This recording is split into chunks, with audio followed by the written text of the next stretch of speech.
Buenas tardes, doctora. ¿Me escucha? ¿Sí? Sí, ya estamos. Muy bien, pueden comenzar entonces. Claro.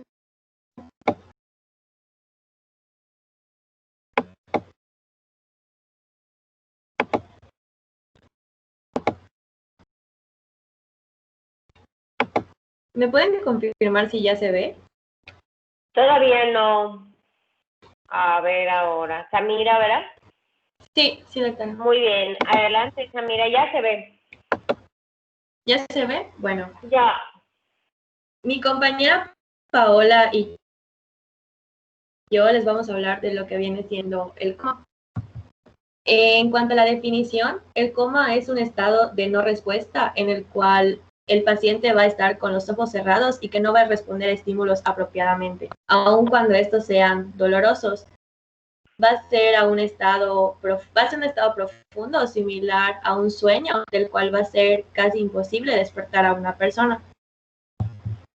Dando en contexto un poquito con lo que viene siendo la anatomía, ya vimos parte de esta en la parte de traumatismo cráneoencefálico, solamente para recordar un poco acerca de lo que viene siendo las meninges, que son las que van a cubrir al cerebro y van a constar de 3 capas, que vienen siendo la dura madre, la aracnoides y la pía madre.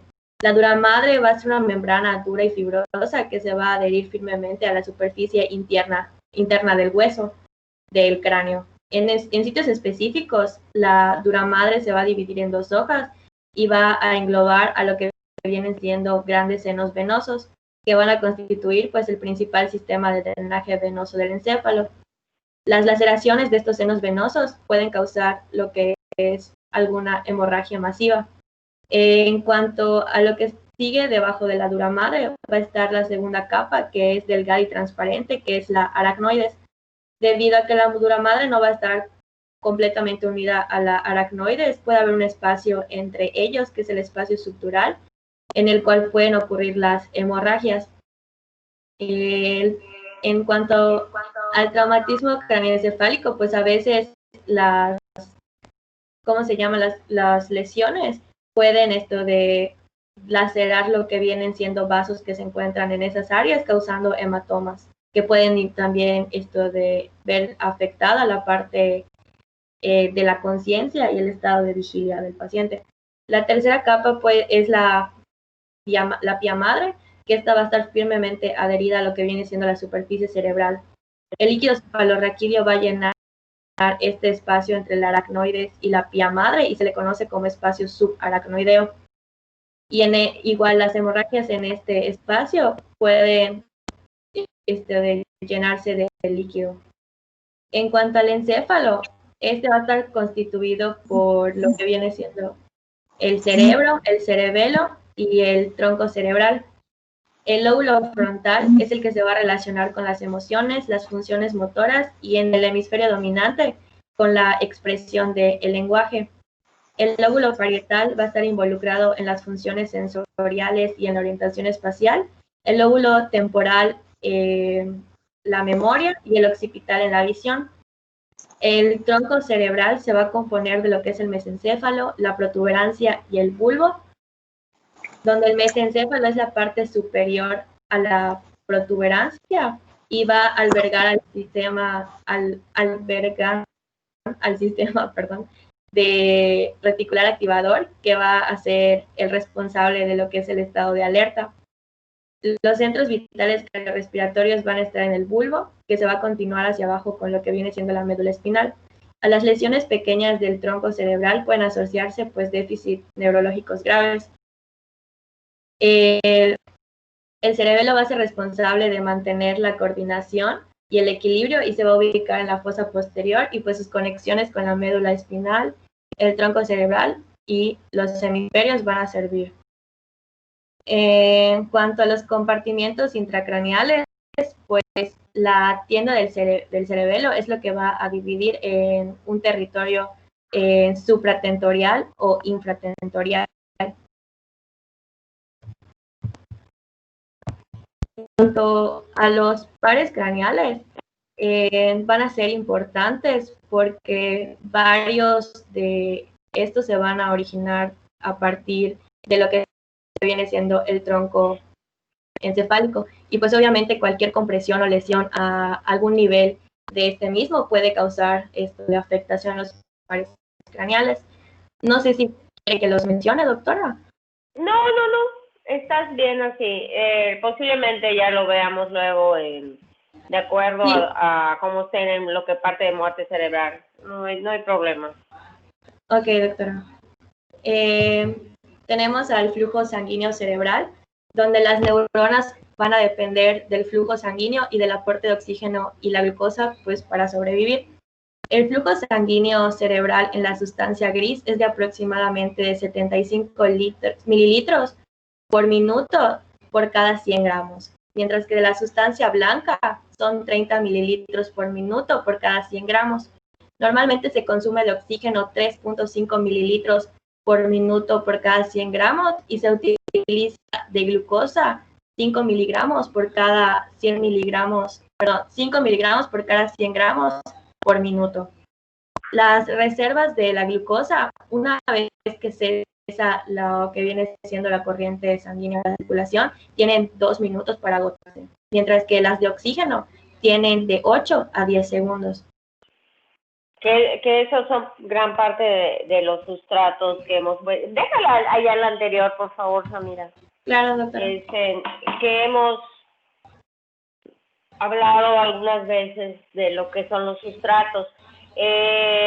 Nada más para recapitular, para las necesidades del CO2, ¿en cuánto deben mantenerse para mantener adecuadamente esa presión de perfusión cerebral? ¿Cuánto deben mantenerse? No tú, Samira, si hay otra persona que me lo pueda decir. ¿Cuánto es el CO2 que se debe mantener?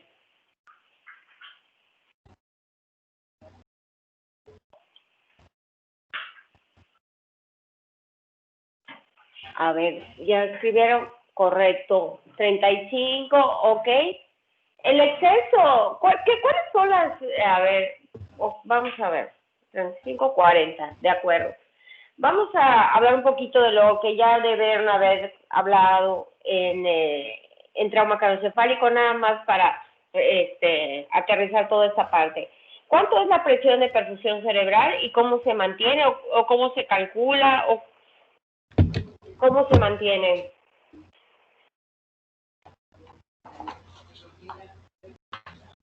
Ok, esas son las necesidades, ya vi, es la PAN menos la PIC, que lo estoy leyendo, que lo están escribiendo, la PAN menos la PIC. ¿Cómo se calcula la PIC?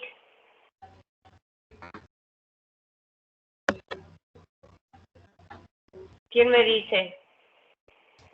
Si saben, por ejemplo, los de trauma craneoencefálico, a lo mejor lo saben, ¿verdad? ¿Cómo se calcula la PIC? ¿O cómo se saca? ¿O cómo se mide? ¿Quién me dice? Es con aparatos especiales. A ver, no te oigo. A ver, Esteban, te oí a lo lejos. ¿Me escucha? Ahora sí. No sé si tiene, o sea, no sé cómo se llama ni cómo se toma realmente, pero creo que es con aparatos especiales, ¿no? Es invasiva, es correcto. Se puede medir con algún catéter, ok, directamente. Indirectamente la podemos medir, por ejemplo, con una punción lumbar. De acuerdo. Esa es la PIC. ¿Cuánto es para mantener la PIC? Más o menos, ¿cuántos son los niveles de la PIC? Es cercano a 10 milímetros de mercurio, de normal. Ajá, exactamente, ¿verdad? Menos de 15 que se recomienda, ¿de acuerdo? ¿Y la PAM, Esteban? Pues para mantener un flujo, la autorregulación va de 50 a 150. Es muy amplio, ok. Es correcto todo eso para mantener la presión de perfusión cerebral, todo lo que ya dijo es correcto. Ahora, muchas de las medidas que usamos en trauma craneoencefálico, la gran mayoría del tratamiento del trauma craneoencefálico está enfocado a mantener la presión intracraneal y evitar la hipertensión, ¿verdad? La herniación. Entonces, muchas de las medidas que nosotros hacemos es para eso. Entre esas están los sustratos, como ya mencionaron.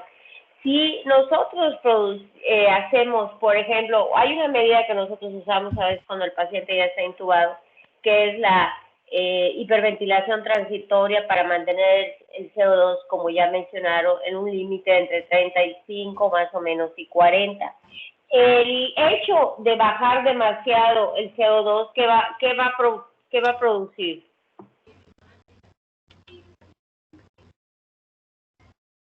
Si yo aumento demasiado la frecuencia respiratoria y disminuyo un exceso o por abajo era menos de 30 el CO2, ¿qué le va a producir al paciente?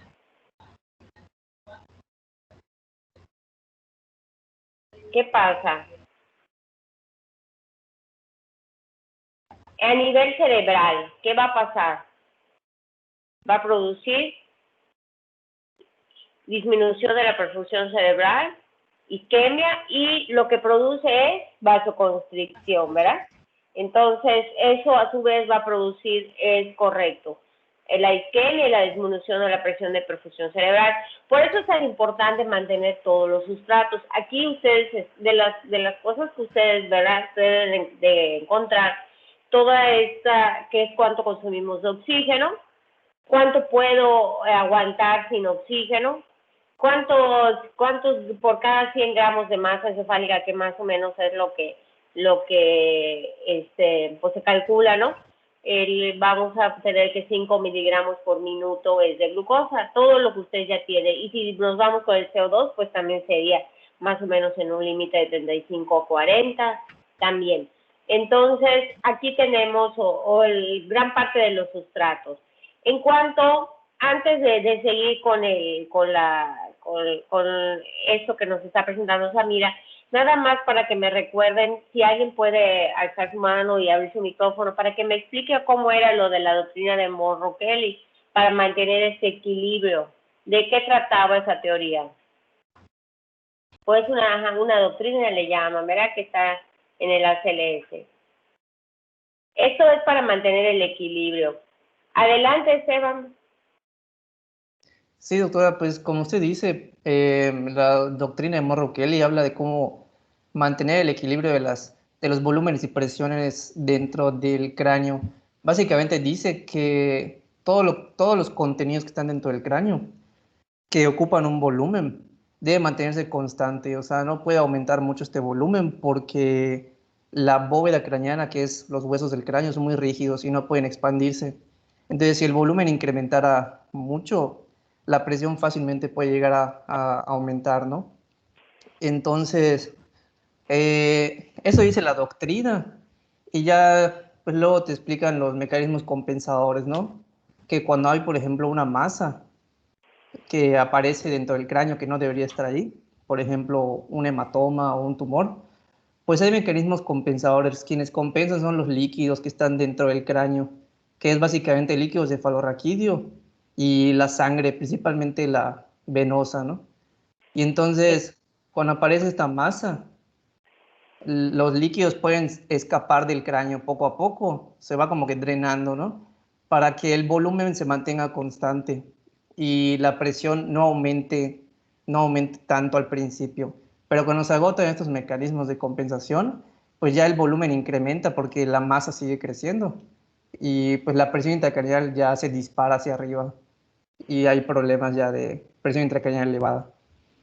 Eso es correcto, muy bien, Esteban. ¿Cuáles son lo que debemos mantener constante? Mencionaste que, nada más para recapitular, pues de qué está compuesto, digamos, es el líquido cefalorraquídeo, lo siguiente que es. La sangre venosa y arterial, y lo otro, Correcto, o sea, la masa del tejido encefálico. es correcto. Muy bien, entonces se va sacrificando, primero sería el líquido, ¿verdad? Luego la sangre venosa, ¿verdad? Y de último la sangre arterial. Efectivamente, también, bueno, lo habrán mencionado cuando hablamos de los diferentes hematomas, de acuerdo a su contenido también y su localización. Muchas gracias. Puedes continuar, Samira. Claro. En cuanto a lo que viene siendo el sistema reticular activador ascendente, este puede ser considerado como un sistema polisináptico y multineuronal, Sus axones pueden discurrir de forma transversal y longitudinal y va a recibir señales que lo va a asociar a una información general para proporcionar al resto del nervioso central. Va a tener varios núcleos. No sé si quiere que los mencione, doctora. No, Samira. Desde el punto de vista más importante, pues la formación reticular va a servir para la coordinación de lo que son el funcionamiento de los núcleos de los nervios craneales, estimular centros superiores, los cuales van a tener una respuesta que va a tener ya sea control inhibitorio o facilitador sobre estos núcleos. En funciones cerebelosas, asociación entre el hipotálamo y el tronco encefálico, enviar señales de alerta a los centros sensitivos, que es como que la parte importante de lo que vamos a ver, y regular la información sobre la percepción del dolor. Este sistema va a tener dos ramas principales en la unión de lo que es el mesencéfalo con el diencéfalo. Una es la talámica y la otra es a través del hipotálamo, y ambas vías van a proyectarse hacia la corteza, por lo que los estímulos sensoriales van a ser capaces de lo que es determinar un efecto activador que llegue hasta la corteza cerebral por medio de lo que es la formación reticular, ocasionando el despertar. La función de este conjunto de fibras, pues, es producir en las neuronas un estado de actividad, por lo que si hay una disminución o pérdida de la conciencia, esto quiere decir que pues, hay una afectación probable en esta área. Entonces, se necesita que este funcione de manera adecuada y que posea las proyecciones ascendentes hasta la corteza para que esta última funcione también y conserve el estado de vigilia y la coherencia. En cuanto al nivel de conciencia, este va a ser un constructo intuitivo con el que se va a percibir y se va a reaccionar frente al medio ambiente en nuestro medio interno y el externo. Y puede ver esto de alteraciones. La alerta es cuando el paciente está consciente, orientado y va a responder a preguntas. El letargo es un bajo nivel de conciencia, pero va a responder a estímulos verbales de manera más lenta. La obnubilación, que son la respuesta a estímulos dolorosos o verbales simples. El estupor es que va solamente a responder a los estímulos dolorosos, y el coma es que no va a tener ningún tipo de respuesta o estímulo. Espérame un momento, Samira. En cuanto a estos estados, vamos a tener algunas variantes. ¿Cuál pudiera ser un sinónimo de alerta? Alguien que me diga, ¿qué otro nombre le podemos dar al de alerta? Consciente. Consciente. Según esta definición, sí, es correcto, Javier. Perdón, no sé, ok. Pero hay que tomar en cuenta que pueden haber otros estados. El estado de otro que pudiera usarse como sinónimo.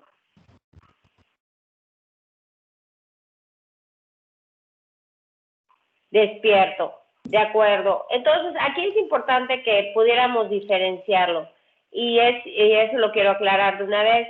El estado de despierto es lo mismo que estar consciente y alerta. ¿De dónde es tu bibliografía, Samira? Esta es de un artículo que encontré en internet, pero más que nada es de el Harrison y algunos otros artículos, porque casi no menciona mucho acerca de esto. De esto, de acuerdo. A ver, Ana Beatriz, ¿qué me puedes decir? Sí, la diferencia entre que esté despierto o esté consciente es que cuando está despierto, pues puedes tener solo abiertos los ojos y no estar consciente. Y estar consciente implica ya tener una función mental y poder relacionar el medio interno y el externo. Efectivamente. Nosotros tendríamos que diferenciar qué queremos decir.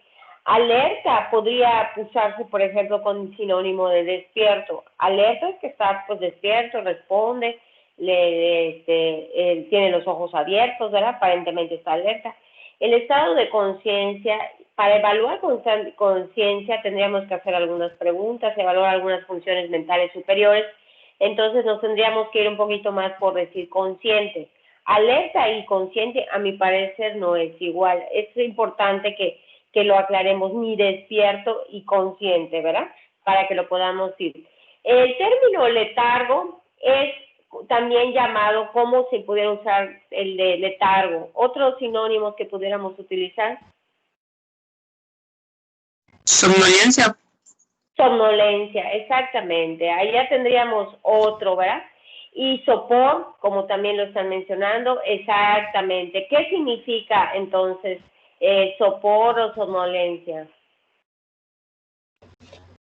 ¿Qué pudiéramos definirlo? Como de manera sencilla. Podría ser como un sueño superficial el que se puede despertar fácil. Correcto. Entonces le llamas con la voz, ¿verdad? Y despierta. Es correcto también. Y para no confundirlo tanto con los otros estados, ¿verdad? O niveles. Y el término obnubilación, que se puede utilizar como parte de la somnolencia y del letargo, que es más o menos igual, se utiliza básicamente en una sola patología, que es una enfermedad en cual se utiliza el término de obnubilación. Fuera de esa patología ya no se utiliza. Encefalopatía hepática, es correcto, Eric. Entonces, en la insuficiencia hepática y en la encefalopatía nosotros tenemos el término de obnubilación, pero para fines prácticos sería lo mismo que decir que está letárgico o somnoliento. Y la siguiente que ya mencionaron es el estupor, que son estados más profundos donde el paciente solo responde al dolor, y el coma, bueno, que es la definición que hoy estamos, ¿verdad? Que es la que nos acaban de comentar, que no hay ninguna respuesta. Puedes continuar, Samira. Claro, doctora.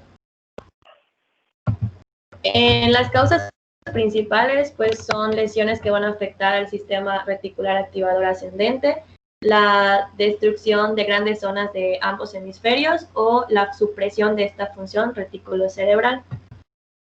En cuanto al coma por lesiones estructurales o anatómicas, el Harrison nos mencionaba o nos dividía en lo que son herniaciones y tumoraciones.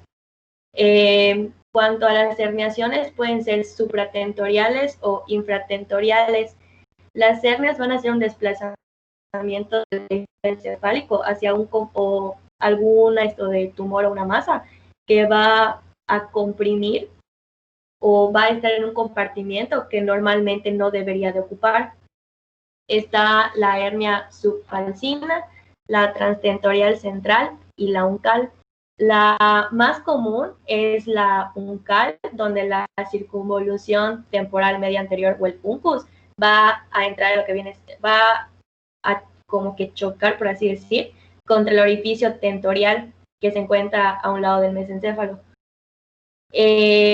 Esto va a causar la compresión del tercer par craneal, evidenciando una midriasis, una ptosis y la mirada hacia abajo y hacia afuera en el ojo ipsilateral. Puede haber también hemianopsia homónima contralateral por infarto de la corteza visual. Puede también haber hemiplegia o paresia ipsilateral por la compresión del tracto corticoespinal contralateral, inconsciencia por la distorsión del sistema activador reticular ascendente, o una postura de decorticación, depresión respiratoria o posible muerte. Esta también dice que puede, al comprimir el pedículo cerebral opuesto contra lo que es el borde del tentorio, puede dar Babinski. Otra es la hernia central, donde va a haber un descenso del diencéfalo, mesencéfalo o la protuberancia. Esta va a causar miosis pupilar, sopor y puede tener una etapa temprana y una tardía. La temprana va a tener agitación, somnolencia con pupilas pequeñas pero reactivas, y la tardía puede tener una postura de decorticación o de cerebración. Estas posturas más adelante las va a mencionar mi compañera. También puede comprimir lo que es el tallo hipofisiario, causando diabetes insípida. Está la hernia subfalcina, que son síntomas generalmente inespecíficos y puede provocar infarto cerebral sobre lo que viene siendo el territorio de la arteria cerebral anterior ipsilateral. Y este es un desplazamiento del giro cingulado o del cíngulo. En cuanto a las infratentoriales, está la herniación amigdalina. Puede causar depresión de cardíaca, parálisis flácida o inestabilidad hemodinámica. En cuanto Camila, a las... una pregunta. ¿Cuál es el síndrome de herniación clínicamente? ¿Cómo lo sospechamos? ¿Cuáles son los datos clínicos que nos hacen pensar que tiene el paciente un síndrome de herniación? Podríamos, en cuanto a los reflejos de la pupila, podría ser. Las pupilas, ¿qué tendría las pupilas?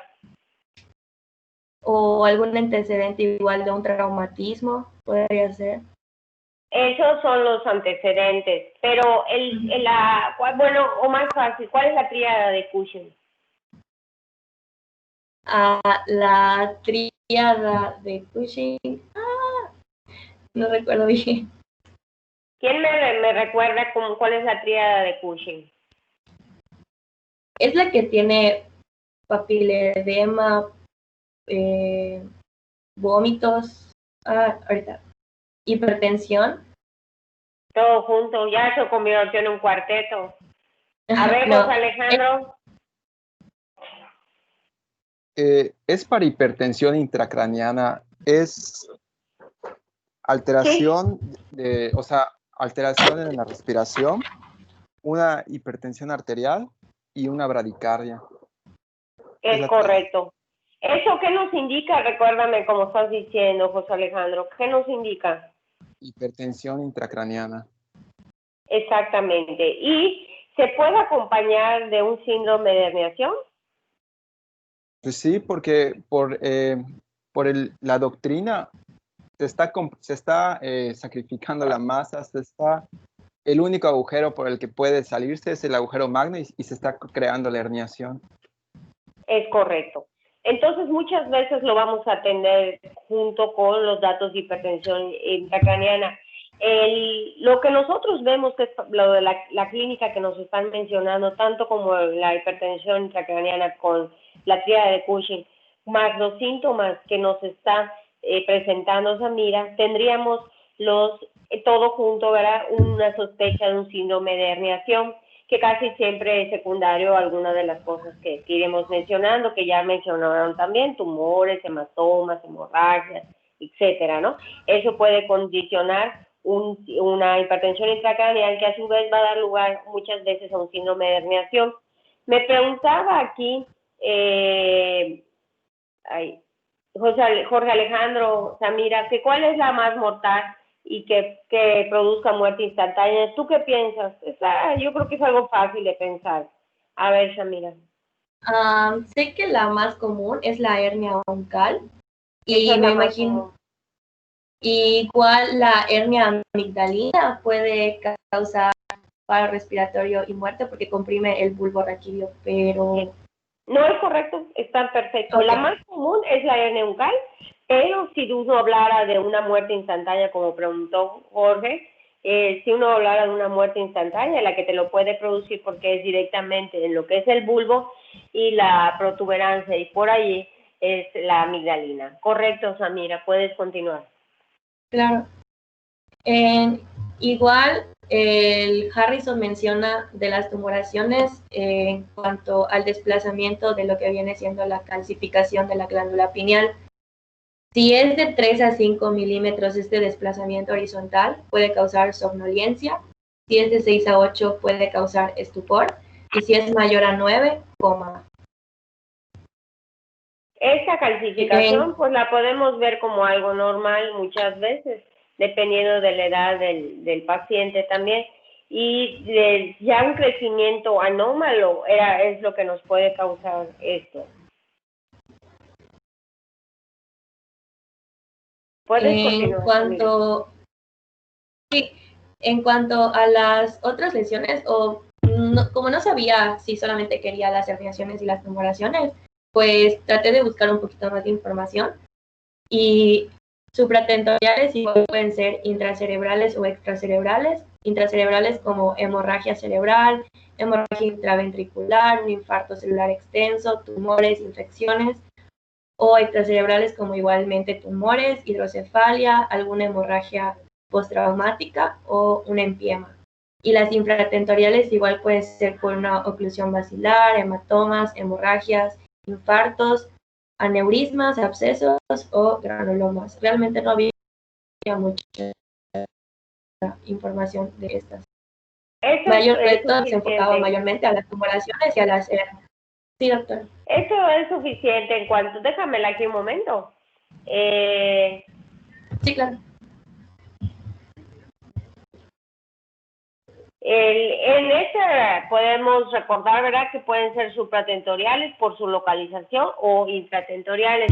Obviamente, como su nombre lo dice, Samira, ¿cuáles son las supratentoriales? Las que están pues, ¿cuál es la base? Arriba de la tienda del cerebro. Correcto. Y las infratentoriales, ¿Cómo? pues obviamente las infratentoriales, las que están por debajo. ¿Me oyes?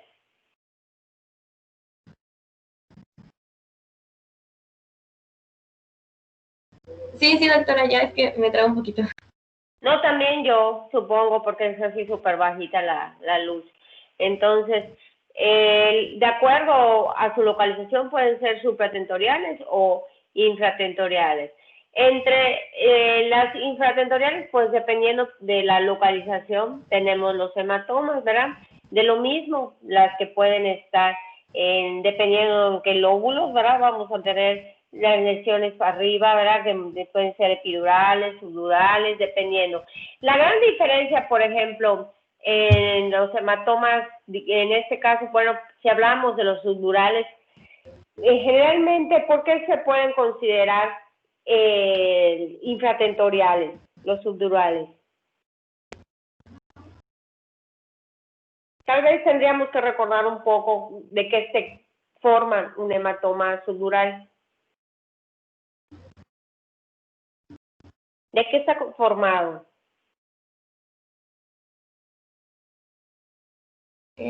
De sangre venosa. Sangre venosa. Es correcto. ¿Y qué localización tiene? Es correcto. Ahí lo están escribiendo varios en el chat. ¿Y qué localizaciones tiene Samira? Guay, no recuerdo acá. Samira, ya lo vieron. ¿Quién me habla un poquito de lo que son los hematomas sudurales? A ver, Ángel, cuéntame un poco de ellos.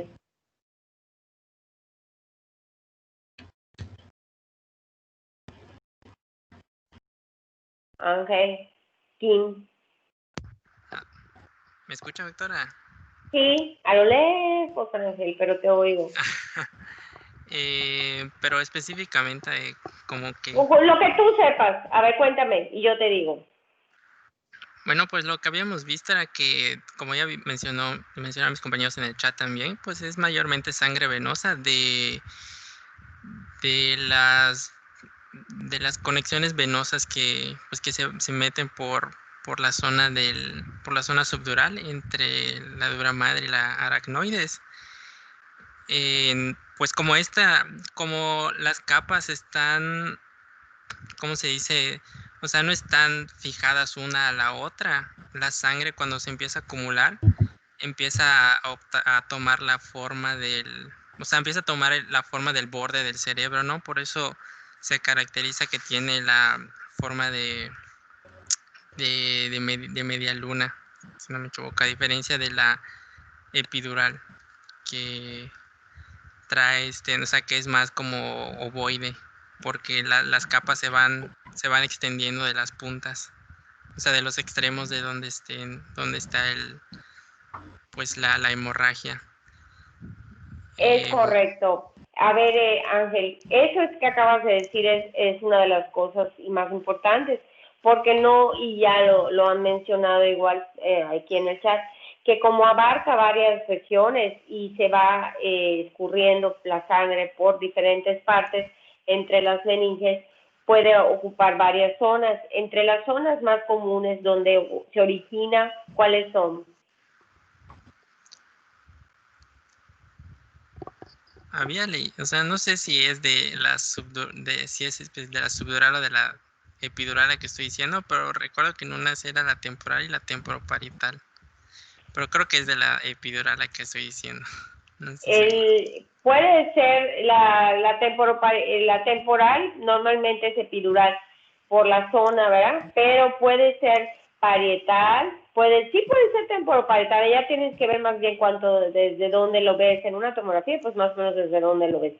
Pero puede ocupar varios lugares, ¿verdad? Puede ser temporoparietal, parietoccipital, frontoparietal, frontoparietoccipital. ¿Por qué? Porque como se escurre, ocupa varias partes, entonces, y sigue drenando, por decirlo así, y eso va a hacer que ocupe varias partes. Por eso, como lo dice aquí, pueden ser también de localización infratentorial cuando la parte es en la fosa posterior. Eso depende mucho cómo sea. Generalmente el secundario es un traumatismo, entonces no tienen siempre anatómicamente como se vería en un epidural más localizado. Esa es mal localizada, o sea, no la podemos localizar tan fácil o más contenida como es el epidural, que está más delimitado. En esta puede ocupar varias regiones que pueden ir desde el parte de si son muy extensos, ¿verdad? Puede ser tanto de supratentorial y ocupar parte de la fosa posterior, dependiendo de su extensión. Por eso suelen ser más graves en cuanto a esto.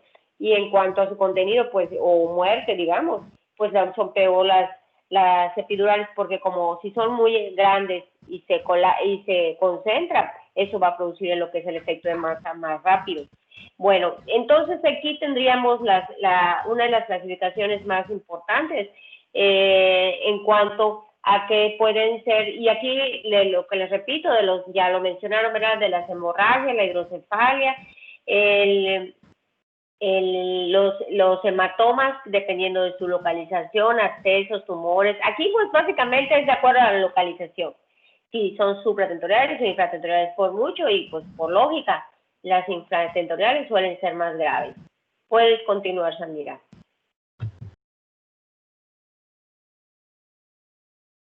Ahorita va a continuar mi compañera Paola. Ok, muchas gracias, Samira. Bueno, buenas tardes, doctora. Voy a continuar con las metabolopatías. Estas, pues, el Harrison los maneja divididos en dos grandes grupos, que son las que van a hacer de la interrupción del aporte de sustrato. Entonces vamos a empezar con la hipoxia, que ya habíamos visto que la reserva de oxígeno va a durar de 8 a 10 segundos. Y estas, cuando disminuye, pues van a disminuir lo que viene siendo la fosforilación oxidativa. Va a haber una menor generación de ATP. Y esto nos va a llevar a que cuando ya no se puede mantener más esta fosforilación oxidativa, empieza a consumir lo que viene siendo las reservas de glucógeno. Esta pues inicia la glucólisis, y cuando ya se inicia en lo que viene siendo el metabolismo anaeróbico, se empieza a formar lactato, y esto va a aumentar pues lo que viene siendo el pH del tejido. Esto pues a grande manera no se va a traducir como una destrucción neuronal. En cambio, en la hipercapnia, esto pues tenemos este principio que es va a haber una disminución del estado de conciencia conforme vaya un aumento de la presión de dióxido de carbono. Esta, pues como ya me has dicho por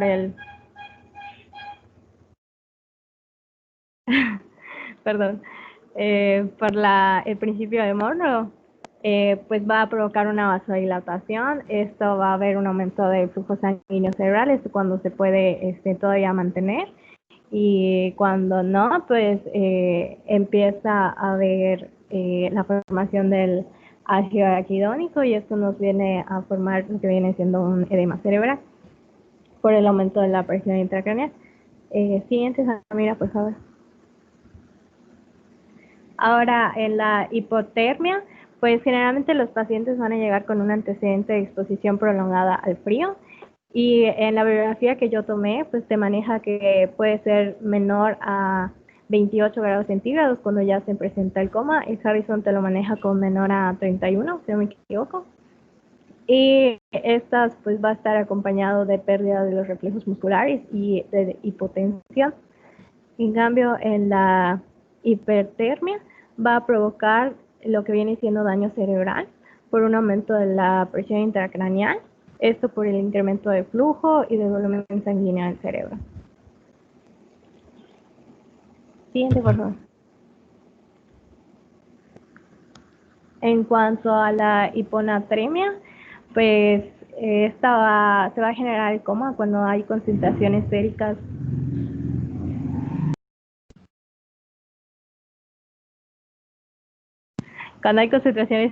menor a 115 miliosmoles por litro y cuando es de instalación súbita. Se va a acompañar de delirio y convulsiones, son los síntomas anteriores al estado de coma. En cambio, la hipernatremia, esta se va a comportar como una hiperosmolaridad. En la hipernatremia te manejaba como mayor a 160, si no me equivoco, cuando ya hay riesgo de entrar en un estado de coma. ¿Y qué va a hacer? Pues va a haber un aumento movimiento del agua al espacio intracelular y eso se traduce también a un edema cerebral. ¿Y eso cómo lo vemos clínicamente en la hipernatremia? Además del déficit neurológico. La excitabilidad neuromuscular, ¿se refiere? O que ya hay edema. Si hay un desplazamiento del agua, que pudiéramos encontrar también otros que nos puedan sugerir en el examen físico.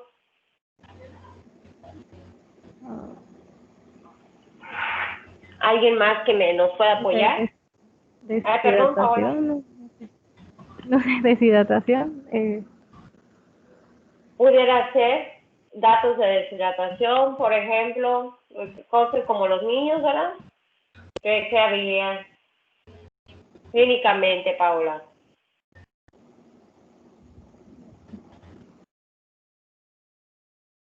Otros datos que podemos, mucosas secas, ¿verdad?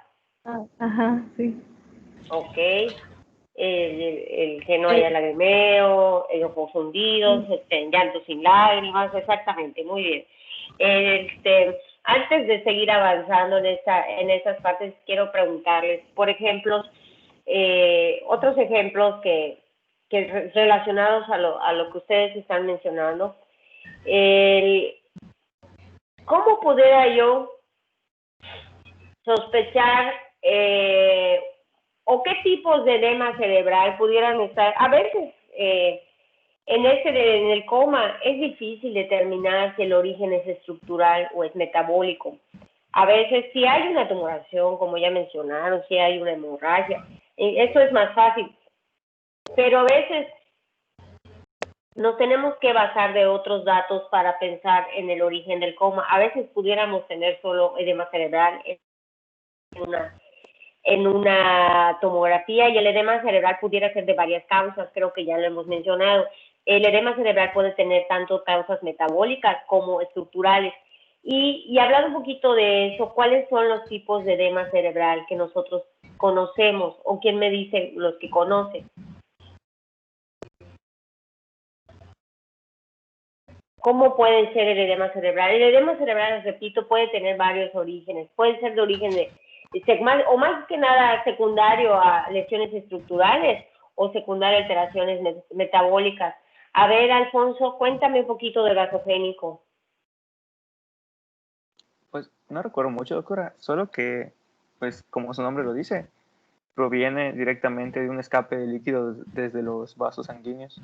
Creo que igual había otro que era de una acumulación excesiva de líquido cefalorraquídeo, pero de este no recuerdo bien cuál es el nombre. No sé si directamente es hidrocefálico.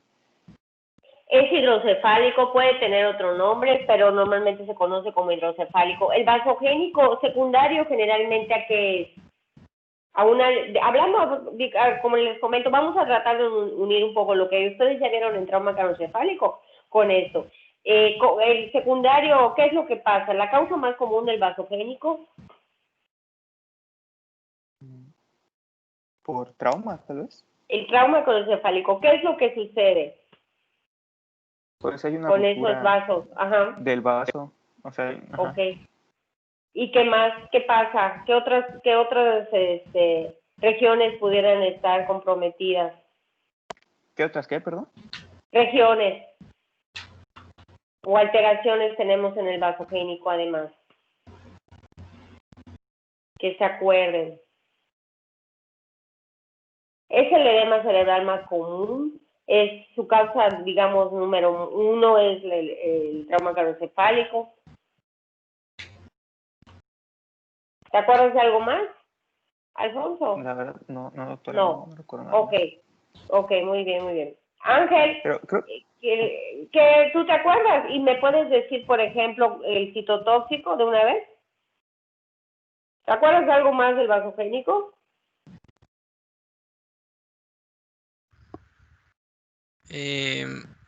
Pues solo recuerdo que cuando lo vimos, solo mencionamos que podía pasar por disfunción de la barrera hematoencefálica en la sepsis. Puede atravesar la barrera hematoencefálica, es correcto. Es el más común, ¿verdad? Tiene muchos orígenes, puede ser metabólico, puede ser estructural, aunque la más común es el trauma craneoencefálico. ¿Y el citotóxico, Ángel? Ese creo que tenía que ver más con la hipoxia. Correcto. Hipoxia isquemia, que es como que más grave. Es perfecto. Por ejemplo, eso puede ser secundario a una causa de hipoxia. Pues, por ejemplo, a ver, vamos a suponer, ¿cuáles pudieran ser qué causas que pudieran causar un edema citotóxico? ¿Cuáles son las que se les ocurren pudieran causarlo? Es por hipoxia, ¿verdad? Isquemia. ¿Cuáles son las patologías relacionadas? El choque puede ser, muy bien, de hecho yo creo que uno de los principales es, lo acaban de mencionar, el paro el paro por el tiempo de hipoxia, las intoxicaciones, la hipotermia, uno de los más comunes, efectivamente. Otras causas, ya la hemos mencionado, la encefalopatía, es correcto. Y causas estructurales, por ejemplo, infecciosas, es correcto. ¿Ya en cuántas se están dando? Eso por mucho es el más común, era el citotóxico. Los tumores, efectivamente, y en urgencias, más común que los tumores, los CBC, ¿verdad? Ya, los CBC isquémicos. Y, por ejemplo, otra causa metabólica que no veo que pudiera ser,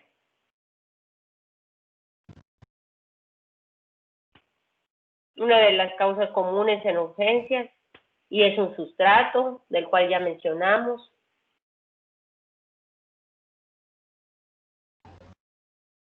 Un sustrato importante que ya mencionamos. ¿Glucosa? La glucosa, es correcto. El tiempo de glucosa es mínimo. ¿Te acuerdas cuánto dijiste, Samira? ¿Ya no los puedes recordar otra vez? ¿Cuántas veces sea necesario? ¿El qué, perdón? El tiempo de hipoxia, ya lo escribieron. Lo acaba de decir, ¿verdad? 2 minutos. 2 minutos con hipoglucemia es mucho más grave que cualquier hiperglucemia, cualquier estado hiperosmolar, cualquiera que se puedan imaginar. La hipoglucemia, por mucho, es uno de las patologías en urgencias que más van a dejar una secuela si la hipoglucemia se perpetúa. Alrededor de 2 minutos, ¿verdad? Es un sustrato imprescindible para el transporte de oxígeno y isquemia. A su vez, este tiempo profundo de hipoxia por falta de glucosa nos va a crear un edema, en este caso volveríamos a hablar del citotóxico. Entonces, como ustedes pueden ver, casi todos los tipos de edema cerebral se van a relacionar con alguna causa. Muchas veces dependiendo, pueden ser estructurales o metabólicas, ¿verdad? Pero finalmente el sustrato lo que va a generar es un edema, si hablamos de sustratos, o la hipoxia es lo que va a causar el edema, que a su vez va a producir el coma, ¿verdad? Por aumento de las presiones. Adelante, Paola.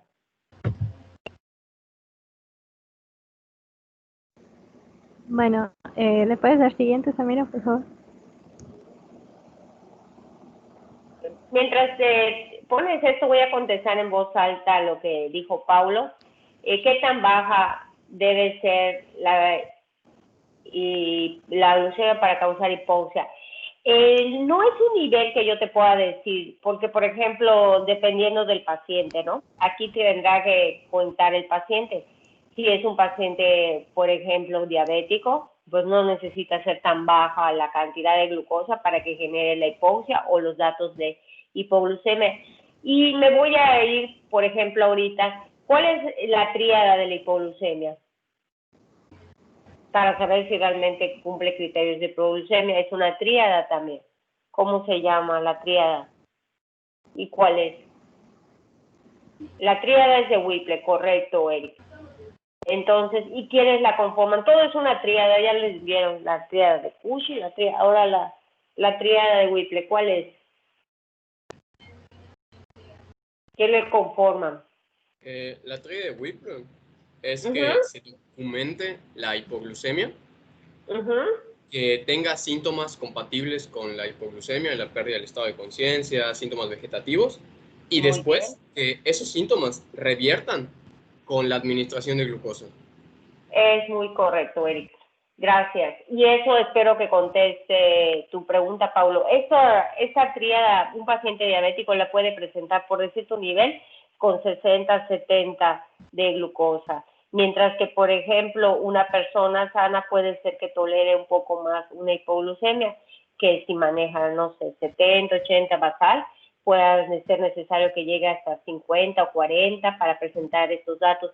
Más que el nivel, tiene que ver con los síntomas y dependiendo del tiempo que tenga con esos síntomas, porque mientras más tiempo pase con esos síntomas, digamos que entre las patologías metabólicas, la que causa con mayor dato, hasta se confunde muchas veces con el EBC porque se pueden hasta focalizar, puede dar convulsiones, dependiendo de los datos neurovegetativos, puede producir convulsiones, diaforesis, puede producir focalización, por eso muchas veces se va uno por lo estructural.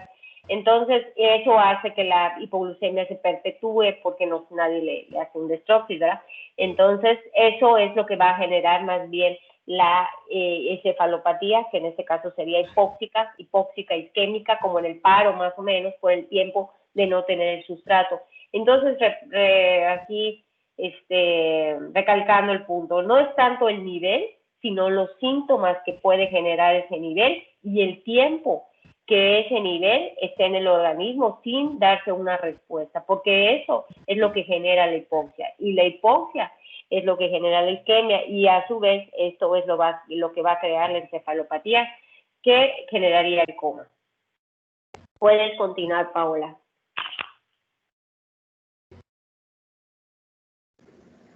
Bueno, lo que queda añadir en la hipoglucemia es que el primer mecanismo de defensa que se va a disparar frente a la hipoglucemia pues va a ser la menor producción de insulina. El segundo pues viene siendo el aumento de la secreción de glucagón, y paralela a esa puede estar la producción de epinefrina, que estos son los mecanismos que van a tratar de compensar esta hipoglucemia. De las zonas más sensibles a la hipoglucemia, las primeras que se van a ver afectadas viene siendo la corteza cerebral, el hipocampo y el cuerpo estriado, dando pues un montón de síntomas que, como ya dijo la doctora, pues pueden ser focalizados. Cuando se acaba la reserva de glucosa, que ya había dicho Samira que es a los 2 minutos, pues empieza a consumir el depósito de glucógeno, que se va a acabar a los 5 minutos.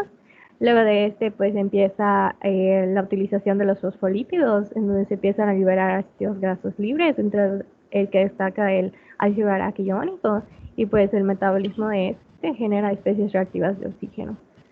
Y la bibliografía que yo encontré es que en personas diabéticas el punto de corte para hipoglucemia era 70, y para pues no diabéticas 55. Sin embargo, los síntomas relacionados al coma se van a presentar en ambos cuando es menor a 45.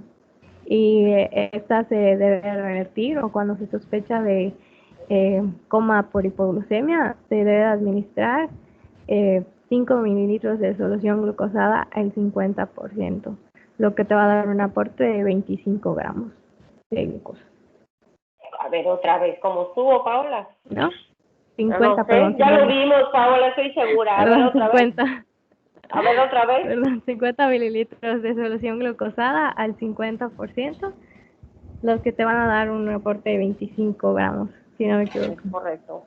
¿Cuánto tenía de osmolaridad? Estoy haciendo un repaso a una semana del examen, Paola. La ventaja es que ella va a estar junto a usted en su libro. A ver. Espéreme. Aquí tenemos toda la tarde, Paola. Yo con media luz. ¿Cuánto tenía de osmolaridad eso que está diciendo Paola? Y eso va a reforzar algo que ya les había dicho. Eso es lo que dice la bibliografía, lo que acaba de decir Paola, todo es correcto. ¿Cuánto tenía de osmolaridad? María José está abanicándose, supongo que porque está sufriendo. María José, no hay momento más, ¿cómo te puedo explicar? No sé si eso es por el examen y lo que acabo de decir, pero te puedo decir que ¿cómo te lo podré decir que no se diga mal? Que es un excelente momento para presentar un examen, desde su casa, con sus amigos, con sus libros. No hay nada que pueda hacer, casi nada que lo puedan reprobar, excepto que no sepan en qué página está en un minuto. Ya apareció la osmolaridad en la glucosa, el 50%, los 50 mililitros que tienen 25 gramos de glucosa. Nadie se acuerda. Dios, voy a ver cuántos están todavía presentes.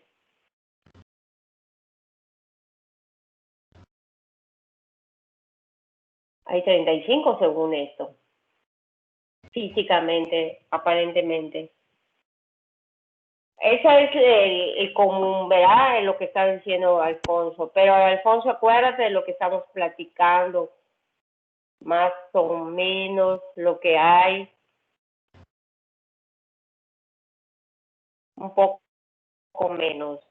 De acuerdo, Héctor ya está más orientado, el nivel es un poco menos, diría yo. Sería que lo volvamos a sacar para que se acuerden.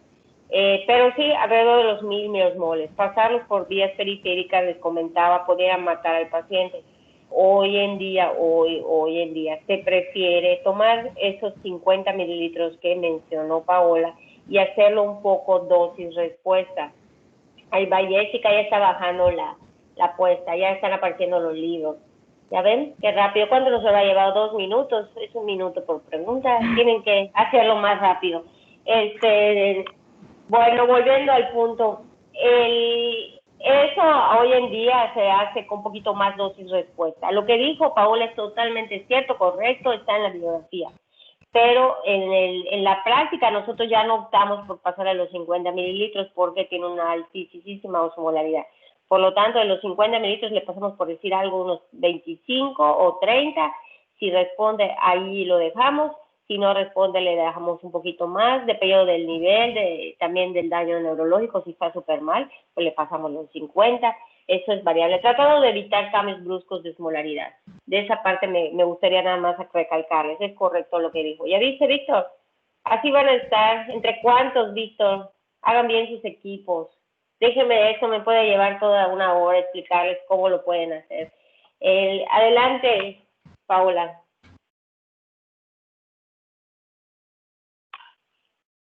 Bueno, en el caso de la hiperglicemia, te mencionaba que cuando es crónica en pacientes diabéticos de más de 10 años de diagnosticados, pues se va a generar daño cerebral al promover la acumulación de sorbitol. El sorbitol es un metabolito que utiliza la glucosa por medio de la enzima la aldosa reductasa y se forma este sorbitol. Te va a llevar a disminuir el miocitol que este es encargado, o bueno, tiene un papel importante en los nervios. Igual tiene afectación de los axones y de la desmineralización y el aumento del estrés oxidativo, que esto se traduce a una disfunción de la barrera hematocefálica. Muy cierto. En cuanto a... ¿Cómo se trata? Rápidamente.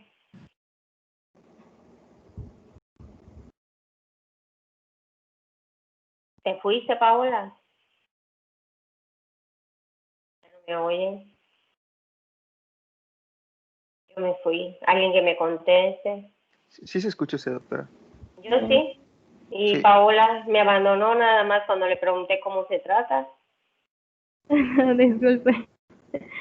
Y me abandonas a cada rato. Yo ya no sé si eres tú o soy yo. Pues te mencionaba que es la aplicación de insulina. Ya se les olvidó, Paola, Dios mío. Voy a volver a recapitular. La insulina es parte del tratamiento. Reposición de líquidos. Ándale. Sí. Hay que hacer el manejo de líquidos, la insulina. La insulina es más para la cetoacidosis. Aquí se puede reponer solamente con líquidos, ¿verdad? Hay que recordar que obviamente la insulina sí, pero la insulina suele ser mucho, la reposición es de la cetoacidosis. Muy bien. Sí, Ángel, correcto, lo acabo de... Muy bien, ahí lo voy a poner. Aquí está más o menos la osmolaridad más exacta de la solución glucosal 50. En el caso de la hiperglucemia lo tratamos como cualquier hiperglucemia, generalmente en este caso es del estado hiperosmolar, es el manejo del estado hiperosmolar. Correcto, Paola.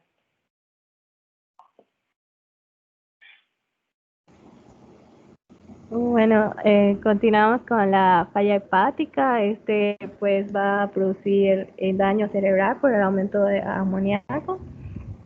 Va a producir alteraciones en el metabolismo energético de todos sus sustratos y también afecta lo que viene siendo la bomba ATPasa, lo que va a hacer un aumento, una activación de los astrocitos, lo que se traduce pues en una apoptosis de las células neuronales. También va a ocasionar alteraciones en los neurotransmisores al producir pues sustancias falsas que ocupan los receptores e impiden la activación de estos neurotransmisores. Específicamente, ¿cuáles no pude encontrar? Claro, pero pues aquí ya tienes, están los receptores también, los del sistema reticular, los receptores GABA, el amoníaco,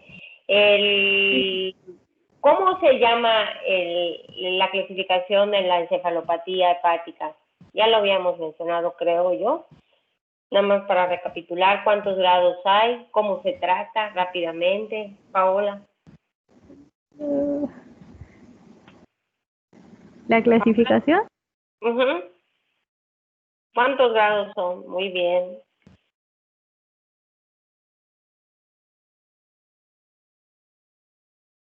Paola, ¿sigues allí? Ya la perdí. No me acuerdo, sí, no me acuerdo. Dios mío, ok, todos no saben en el examen, eso está garantizado.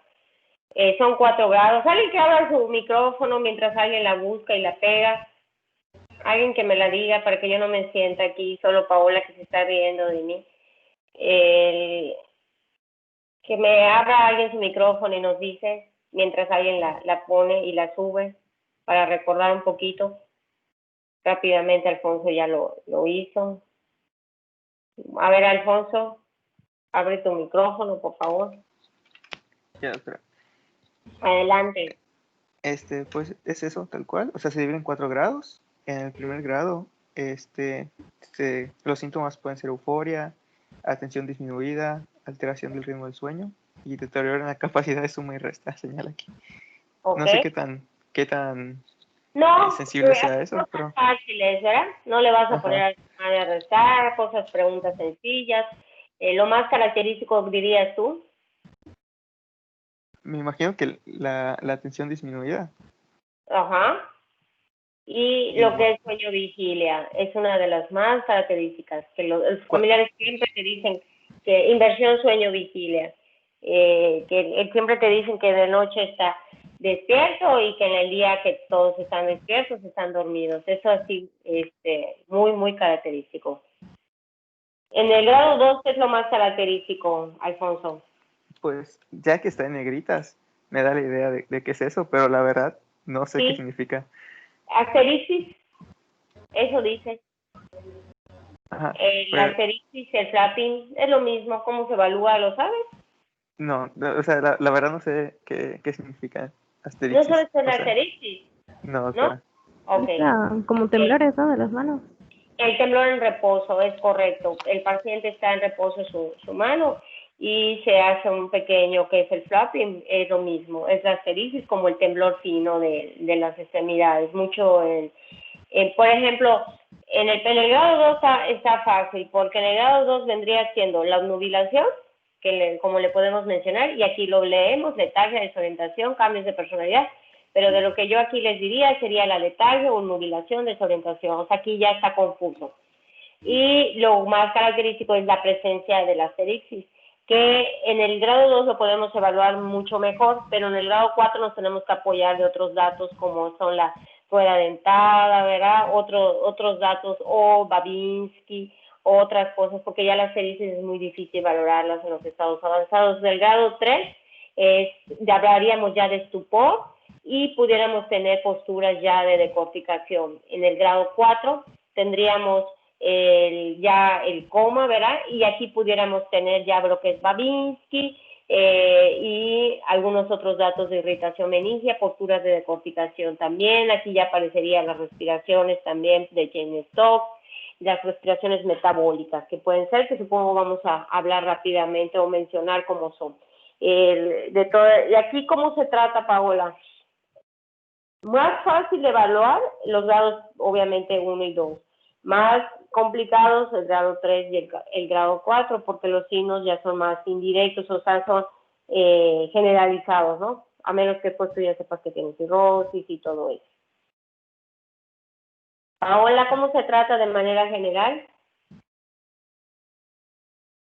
Paola me vuelve a abandonar. ¿Alguien me escucha?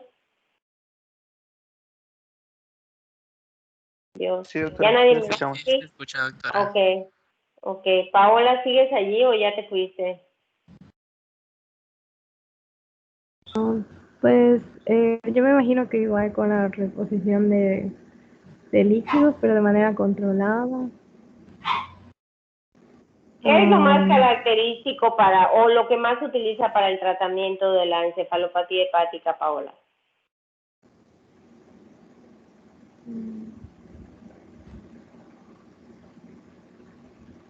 ¿Qué es lo que quieres eliminar? Lo acabas de decir, lo dice tu diapositiva. El amoníaco. Ajá. ¿Cómo lo haces?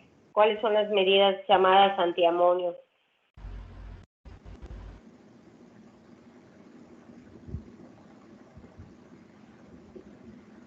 Paola, dime que estás oyéndome tan siquiera. Sí, la estoy oyendo, doctora. Ok. No me acuerdo, la verdad. Ok. Medidas antiamonio para pacientes. A ver, Nubia, adelante.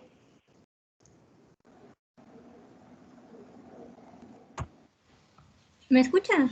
¿Sí? Bueno, no estoy muy segura, más que nada lo recuerdo porque una vez vimos a un paciente así y recuerdo que el doctor nos había dicho que diéramos lactulosa para poder, bueno, como que lo que hacía era aumentaba los compuestos nitrogenados en la luz intestinal y ahí así disminuía el amoníaco, pero la verdad no recuerdo muy bien cómo está el mecanismo de acción.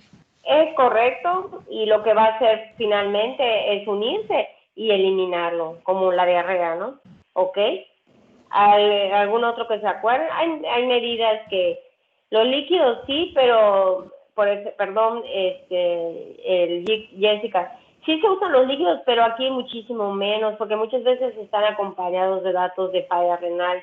Entonces los líquidos, o ya llegan con retención hídrica. Entonces el líquidos sí se usa, pero con mucha cautela. Otra de las cosas que pudiéramos utilizar rápidamente, sin sobrecarga. Así es, Jessica. Podemos utilizar medidas como para...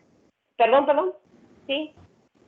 Recuerdo a la que se debe disminuir el consumo de proteínas, pero hasta ahí. Ok. Podemos también tratar directamente la translocación bacteriana que hemos mencionado para otras patologías con antimicrobianos, de ellos el más utilizado es la neomicina.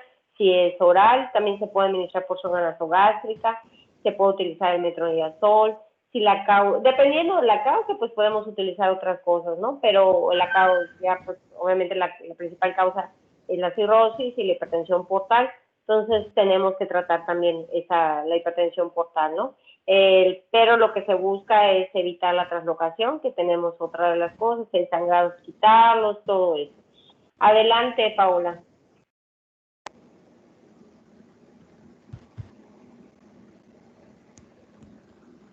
Sí. ¿Puedes darle un poquito más, Amira?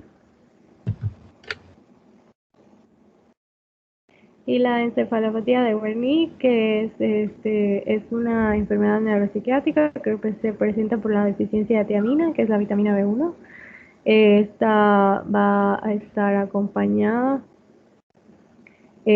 por confusión, ataxia, nistagmo, que son los movimientos involuntarios rápidos de los ojos, y oftalmoplegia, que es una ausencia de los movimientos en sentido vertical, si no me equivoco, de los ojos.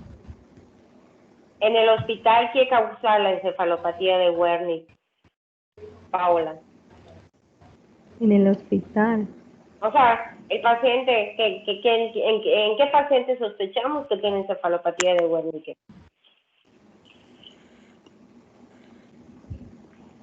Desnutridos y alcohólicos, ¿no? Desnutridos, alcohólicos, y más que en plena desnutrición, más que en pleno alcoholismo, lo consideramos más cuando hay la supresión del alcohol, ¿verdad? La supresión etílica, que es cuando empiezan las alucinaciones, el delirio, todo lo que acaban el alcohol con la desnutrición es la patología, digamos, y cuando suspenden o la supresión alcohólica es lo que condiciona la encefalopatía, correcto. Y ya se trata con tiamina, ¿no? Que ya mencionaron. Sí. Y también benzodiazepinas, etcétera. Adelante. Ahora pasamos a las que tienen una alteración de la excitabilidad neuronal. Ahí está el abuso del alcohol, el etilenglicol y la cocaína.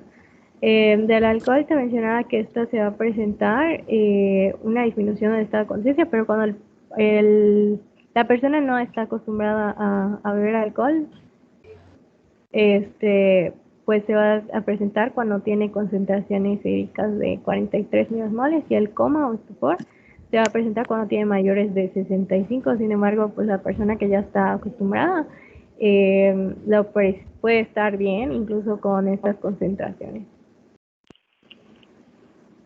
En cuanto a la sobredosis de fármacos, pues destacaban los opioides. Los opioides van a actuar sobre un receptor que se encuentra en la membrana. Estos receptores son dependientes de la proteína G, y lo que van a hacer, pues, disminución de la entrada de calcio a través de los canales dependientes de voltaje, un incremento de la conductancia de los canales de potasio, y también van a inhibir a las cascadas de señalización, y eso se traduce en una disminución de la excitabilidad neuronal, como ya habíamos visto. Y un signo característico de intoxicación por opioides es la miosis pupilar, o sea, las pupilas como de puntilla, mencionaba. Y se confirma esta intoxicación con la administración intravenosa de naloxona, que pues es naloxona. Naloxona. Perdón. Sí, naloxona es del Rey León. Oye, Paola,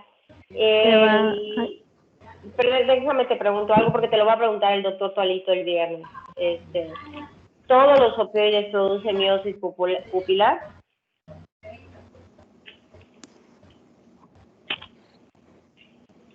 Cuando me dejas de contestar, Paola, No y luego estoy en ese segura. momento hay tanto silencio en tu casa, ¿no? Por ratos, ¿no? No, Sí. no sé si sigues físicamente allá. No estoy segura. No. Tienes chance de revisarlo. Tienen Ok. de aquí al viernes porque estoy segura que les va a decir eso. Puedes continuar. La codeína, ¿no? Me imagino. Lo van a revisar y se lo contestan a él porque se les encanta preguntarles eso. La codeína. A ver, Paola, sigue. Ok, entre las benzodiazepinas y los barbitúricos, estas pues van a estar precedidas por un periodo de nistagmo y van a tener pues la mirada hacia todas las direcciones, ataxias. Y los movimientos extraoculares entre la prueba oculocefálica, que lo vamos a ver más adelante, van a estar bien, y también va a tener preservación del reflejo pupilar. En cuanto a los anticolinérgicos, estos van a, sobre todo la atropina, estos actúan son agonistas competitivos de la acetilcolina y también sobre estimulantes muscarínicos, y actúan sobre los receptores M1, que son los que predominan en el cerebro, si no me equivoco. Y estos pues van a causar midriasis, taquicardia, sequedad de piel y también pueden causar fiebre. ¿Cuál es el antídoto? La fisostigmina, que es un inhibidor reversible de la acetilcolinasa, y lo que hace es impedir la destrucción de la acetilcolina y para que pues esté más tiempo. Es muy correcto, Paola. Te voy a preguntar algo también de una vez que a lo mejor lo comenta el doctor. ¿Las benzodiazepinas producen depresión respiratoria, sí o no? Lo que nos llevaría a la muerte y al coma.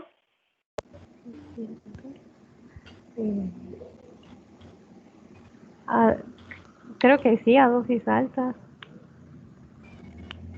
A ver, José Eduardo.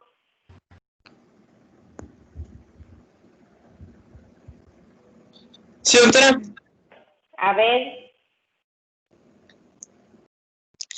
No recuerdo exactamente el mecanismo de acción, pero sí recuerdo que las benzodiazepinas por sí solas no causaban la depresión. Necesitaban algún sinergista para que pudieran causarla, pero los que sí causaban la depresión respiratoria eran los barbitúricos.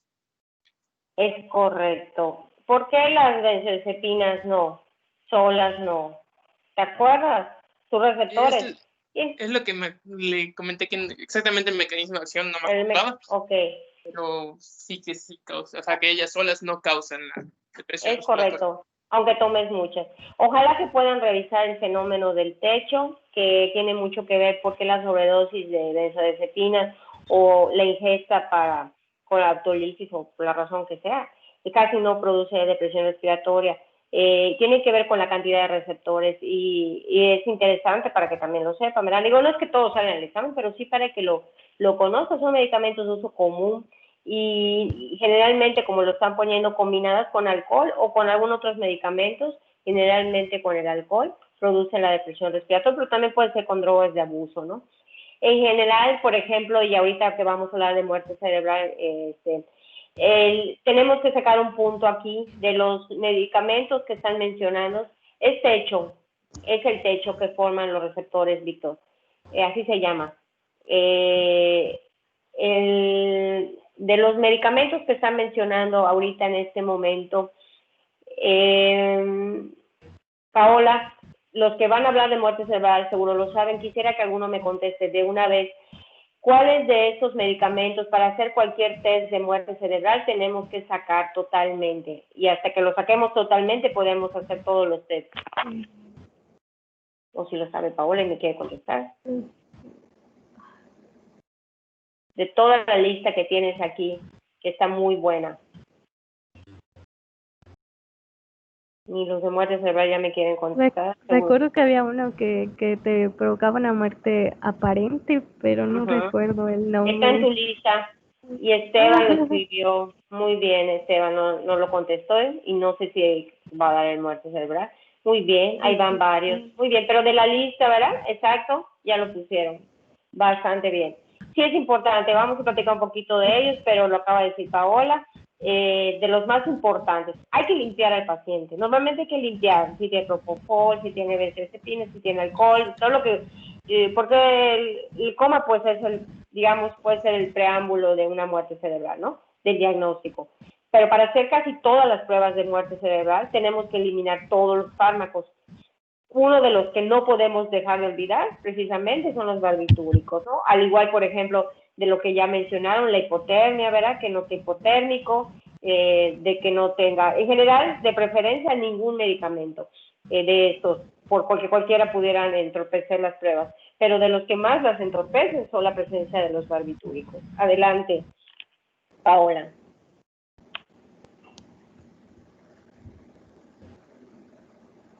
¿Puedes pasar a la siguiente?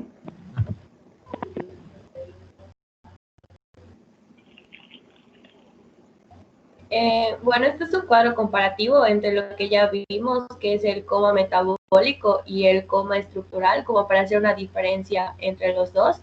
Y podemos ver que el metabólico es de instalación un poco más lenta, el estructural es más brusco. En el metabólico la disminución de la vigilia puede estar oscilante, mientras que en el estructural puede estar fija o progresiva. En el metabólico, la alteración neurológica usualmente puede ser bilateral y simétrica, mientras que en el estructural puede ser focal o asimétrico. En las pupilas, en el metabólico, pueden ser simétricas, pequeñas, reactivas, y en el estructural pueden estar asimétricas o sin reflejo fotomotor. En cuanto al metabólico, igual puede tener reflejos oculares normales, y en el estructural puede tener reflejos oculares motores alterados.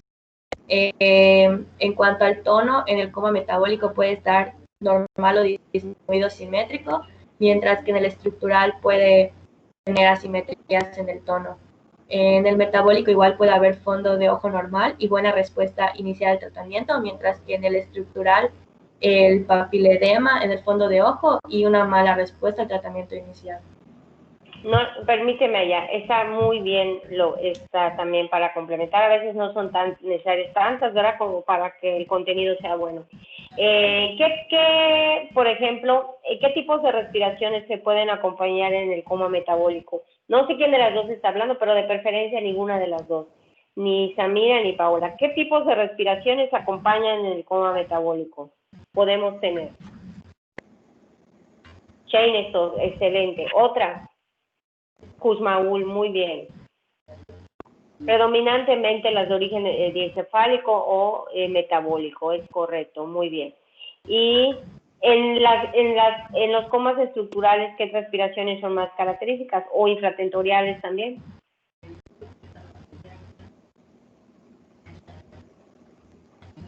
Amnéutica, correcto.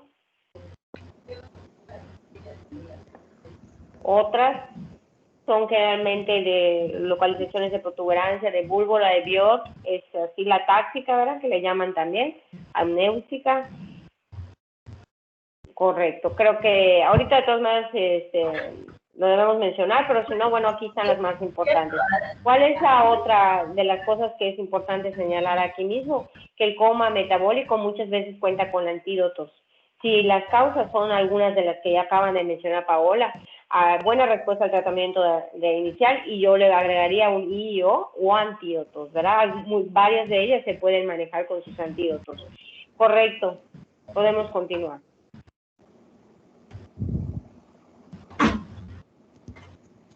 Bueno,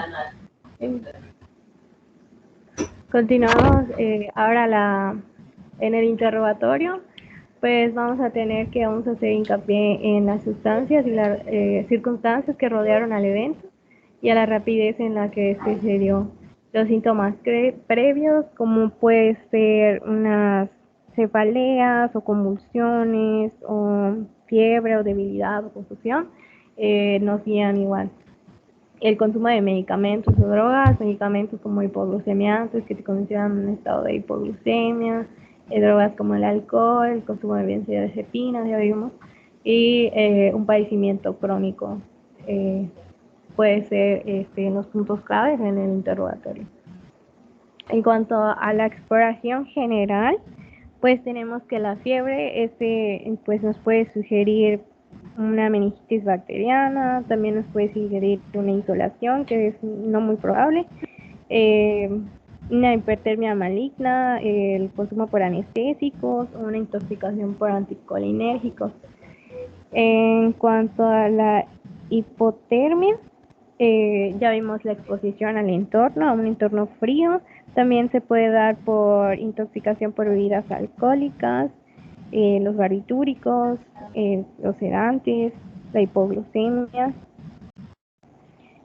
En cuanto a la taquipnea, esta pues se puede deber a una acidosis sistémica, a una neumonía, y ya de manera estructural, pues se mencionaba que puede ser igual una lesión en el encéfalo por linfoma, pero pues eso es muy difícil de considerar ahorita, supongo, de primera instancia. En cuanto a la hipertensión, pues esta se puede ver a una hemorragia intracraneal o por un traumatismo cardioencefálico. En cuanto a la hipotensión, pues esto nos condiciona pues que el paciente está más grave. Puede deberse a una intoxicación por alcohol también, una hemorragia interna, a un estado de choque, ya sea cardiogénico o séptico, y el aumento en el estudio del fondo de ojo se puede detectar una hemorragia subaracnoidea o una encefalopatía hipertensora, en donde se van a ver pues exudados, hemorragias, cambios en los cruces de los brazos o un papiledema. Y en cuanto a la piel, pues ya se puede ver cianosis o coloración rojiza cuando hay una intoxicación por monóxido de carbono. En cuanto a la valoración neurológica, vamos a tener pues... Espérame, nomás quisiera agregar allá. Por ejemplo, varios de las intoxicaciones pueden tener, pueden buscar otras las cosas, sitios de punción, ¿verdad? Que nos puedan sugerir alguna sobredosis, intoxicación. A veces agregaría ya el color de la orina. Algunas intoxicaciones producen colores característicos de la orina, que luego también verán posteriormente. Entonces, nos podemos apoyar en otras cosas para incluso pastillas, etcétera, ¿verdad? Por las ondas. Es parte de lo que o el vómito, el tipo de vómito, el tipo de uresis, etcétera, y sitios de punción. Pueden continuar. En cuanto a la exploración neurológica, pues vamos a tener 5 apartados de manera general, que es la determinación del nivel de alerta y conciencia, los patrones respiratorios y la evaluación de las pupilas, del reflejo pupilar, los reflejos oculocefálicos y los oculovestibulares y la respuesta motora. En cuanto a los estudios complementarios, pues tenemos que se puede pedir una biometría hemática con el fin de buscar pues leucocitosis, los electrolitos séricos, las pruebas de función hepática, una química sanguínea donde vas a valorar la glucosa sérica, el nivel de lactato, de amonio, en los niveles de fármacos para pues investigar posibles intoxicaciones, los factores de coagulación, una gasometría arterial, un examen general de orina junto con el sedimento, y ahí también pues vas a buscar la presencia de fármacos tóxicos, un electrocardiograma y una radiografía de tórax.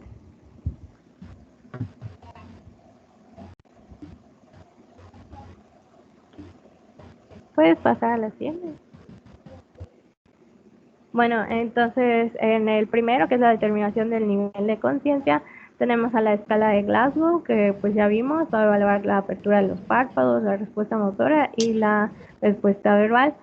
Esta pues es muy fácil de aplicar, pero también tiene que puede hay condiciones o hay situaciones en donde esta no es la más adecuada porque, por ejemplo, si el paciente está intubado, pues la respuesta verbal no la se va a poder evaluar de manera real o correcta. La respuesta motora, igual si está focalizado o no, tampoco se puede evaluar de manera correcta. Entonces, para esto se creó la FORSCORE. Esta es una escala que ya te incluye, te va a evaluar 4, como su nombre se lo dice, la respuesta ocular, que es las que empiezan con E. Van a dar el puntuaje a cada apartado del 4 al 0. En el 4 pues están los párpados abiertos y puede seguir el ojo del examinador. En el 3 están los párpados abiertos, pero no puede seguir las órdenes que se le están dando. En el 2 están los párpados cerrados, pero los puede abrir si se le da la orden, ¿no? En voz alta. Y en el 1, pues tiene los párpados cerrados y no los abre a menos que se les dé un estímulo doloroso. Y en el 0, pues no los abre incluso con el estímulo doloroso. La respuesta motora es igual del 4 al 0. El 4 pues puede hacer una señal con el pulgar o con el puño. El 3 es que puede localizar en dónde se le está dando el estímulo doloroso. El 2 es que pues va a haber una respuesta flexora cuando se le aplica un estímulo doloroso, pues el paciente va como a retirar su brazo si es que se lo está aplicando ahí. El 1 es una respuesta extensora al dolor. Y en el 0 pues es que no responde al dolor o está en un estado mioclónico como acá. Luego también se va a evaluar los reflejos del tronco encefálico. Esto se prefiere porque ya incluye estos reflejos del tronco encefálico y es un poquito más específico que el Glasgow. En los reflejos del tronco encefálico pues tenemos el 4, pues es un reflejo pupilar y corneal presentes, o sea está íntegro el tronco. En el 3 pues tienes una pupila más ancha y fija. Esta pues puede ser una infección unilateral, que lo vamos a ver un poquito más adelante. En el 2 pues hay un reflejo pupilar o el corneal, uno de ambos está ausente. En el 1 ambos están ausentes y en el 0 se añade el reflejo trigénero. Y en cuanto a la respiración, pues te lo clasifica dependiendo si está intubado o no el paciente. Si no está intubado y tiene un patrón respiratorio regular, pues se le da el 4. Si tiene el patrón de Cheyenne-Stokes, se le da el 3. Y si tiene una respiración irregular, pues se le da el 2. Y si está intubado y puede mantener cierta frecuencia aparte del que le da el ventilador, pues es 1, y si no puede y solo se guía por la frecuencia del ventilador, pues o está en apnea, es 0.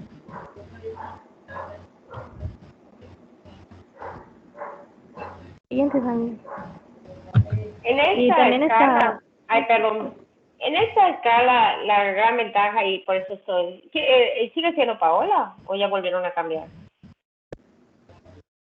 No, Samira las está cambiando, yo estoy exponiendo. Muy bien. Entonces, en esta parte que está poniendo Paola, esta escala de FOSS es relativamente nueva. ¿Qué ventaja tiene? Que logra, antes había una clasificación que se llamaba de Glasgow y Pittsburgh, que evaluaba la parte de Glasgow como la parte que ustedes conocen, y la de Pittsburgh era para checar los reflejos de tallo. Esta escala de FOSS mucho más, digamos, minuciosa, ya lo vieron un poco más seriosa para sacar cada punto, pero importante es que con esta escala de FOSS nosotros podemos evaluar al mismo tiempo la parte que es la apertura ocular, la verbal, la motora, que para eso necesitamos que esté relativamente consciente, y añadirle a eso la otra parte, que es los reflejos de tallo, que son los que están mencionando, ¿no? Que eso pues lo vamos a hacer sobre todo cuando tengamos la sospecha de que hay una muerte cerebral, ¿no? Puedes continuar, Paola.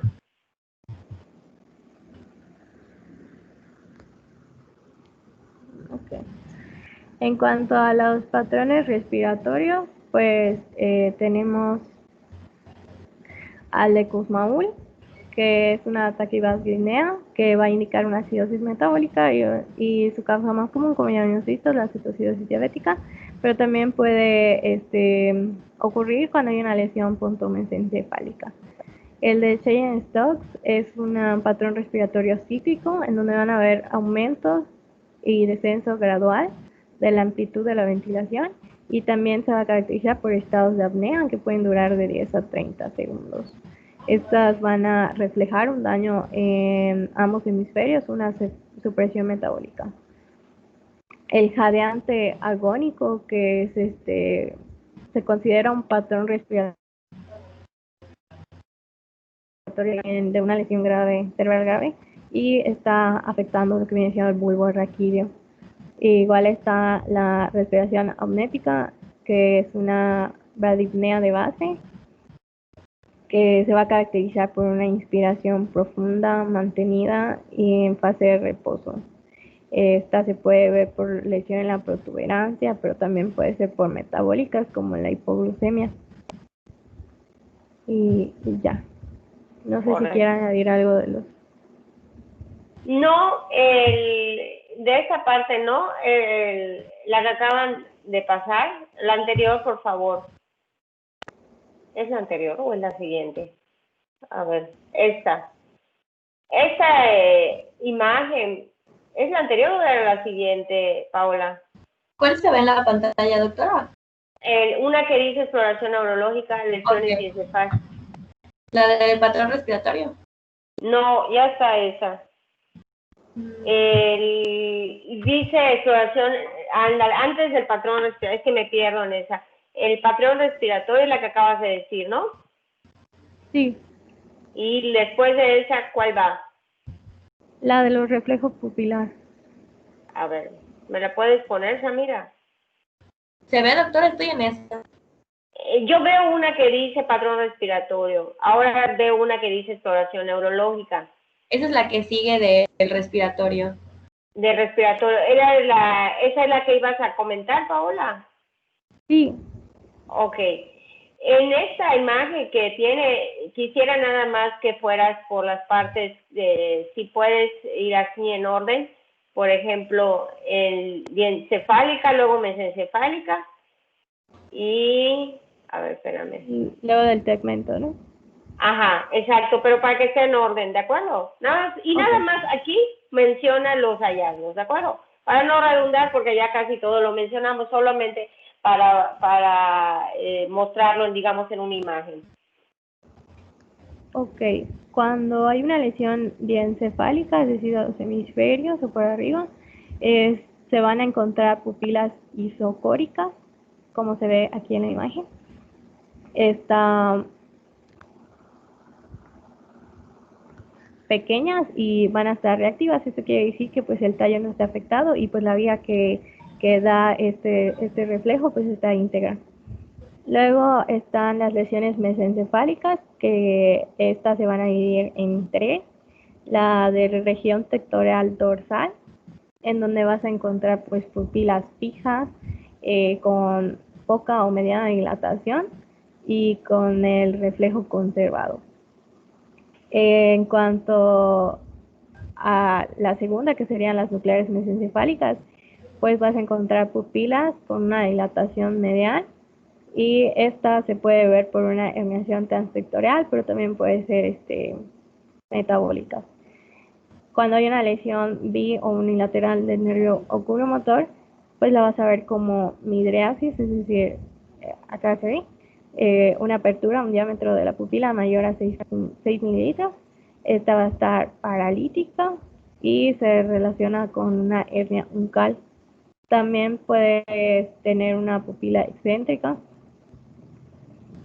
Y en el caso de las lesiones del segmento pontino, que están más abajo.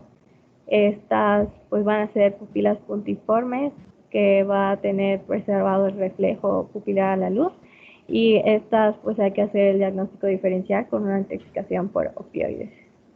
Aunque ya nos dijo que tenemos que buscar eso, de si todos los opioides. Y por último están las lesiones hipotalámicas, que son pupilas unilateral, va a estar contraída y reactiva. Esta también se va a asociar a la ptosis ipsilateral, o sea, del mismo lado, y anhidrosis. Ya está, pues, estos tres hallazgos caracterizan o se presentan en el síndrome de Horner, y esto se debe pues a una gran hemorragia cerebral. Siguiente, Samia, por favor.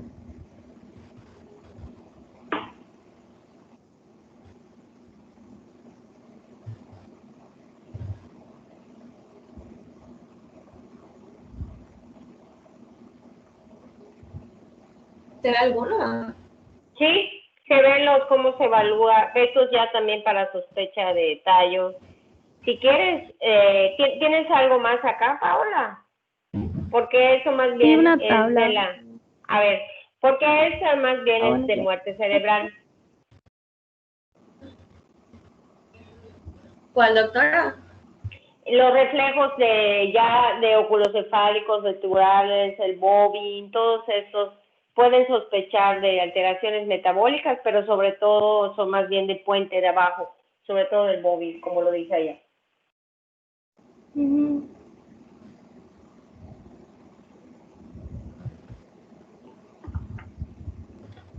¿Cómo esta me la salto?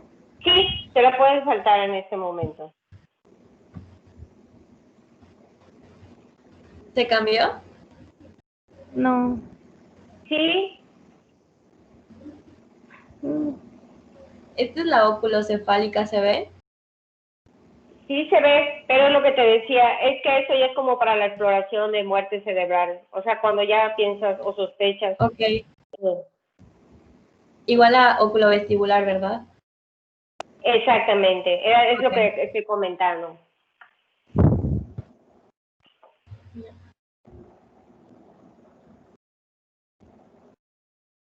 Igual estas, básicamente todas estas son de detalle.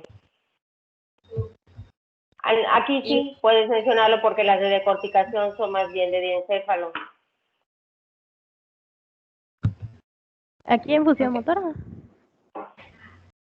En la anterior, bueno, yo creo que, no, aquí en las posturas, vamos a mencionarlas porque casi todo ya lo dijeron. Bueno, en la función motora, pues vas a valorar lo que viene siendo la función cortical, el sistema piramidal y algunos núcleos talámicos implicados.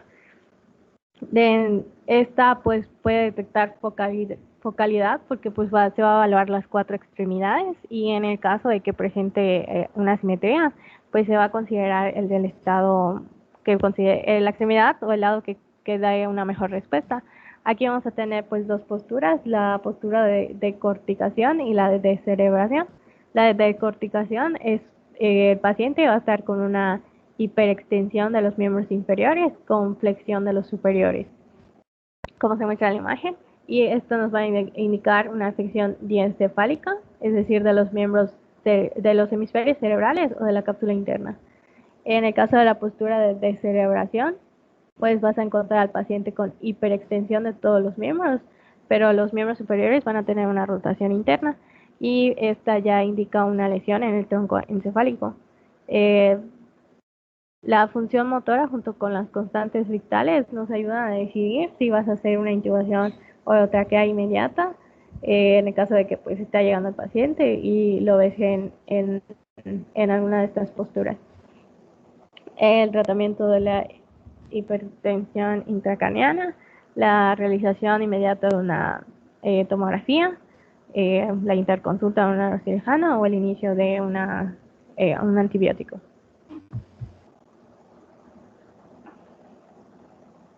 Siguiente, por favor. Bueno, esta tabla igual, nos resume... perdón que te interrumpa, Paola, me vas a matar. Yo creo que eso ya es lo mismo que hemos mencionado. Puedes pasar la siguiente, Samira. No necesito tanto esfuerzo. Pero yo creo que ya para no redundar en lo mismo. Pásenme la siguiente, Samira, por favor. ¿Ya se ve? Estoy en la de coma de origen desconocido. No, sí, es esa. Sí, correcto. ¿Cuál es el? Aquí lo importante es el cóctel de coma, Paola, el que está abajo. Sí. Pues esta la bibliografía que yo busqué, de la que yo me basé, te mencionaba que pues de antes se daba este cóctel, pero pues ahorita se prefiere individualizarlo. ¿Le puedes dar el siguiente, Samira? Por ejemplo, la tiamina, los 100 miligramos de tiamina, te lo vas a dar cuando tienes una sospecha de una encefalopatía de Wernicke, y te mencionaba que lo debes de acompañar con... ¿Ya cambió? Sí, ya dice, ajá. Bueno, con los 50 mililitros de la solución glucosada.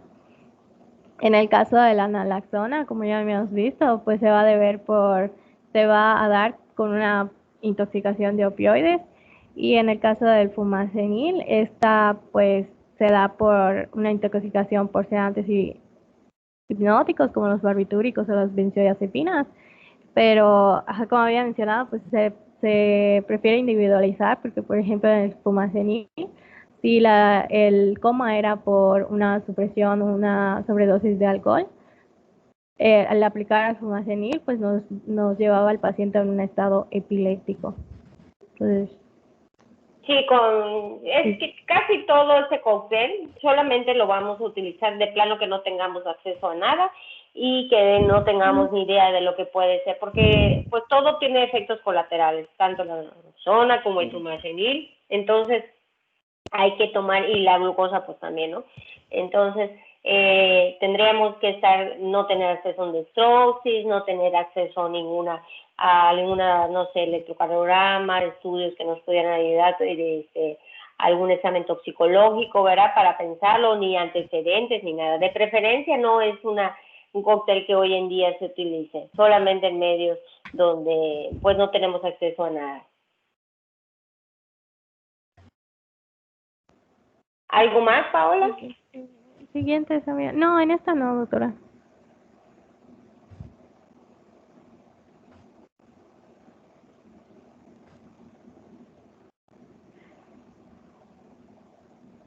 ¿Se ve?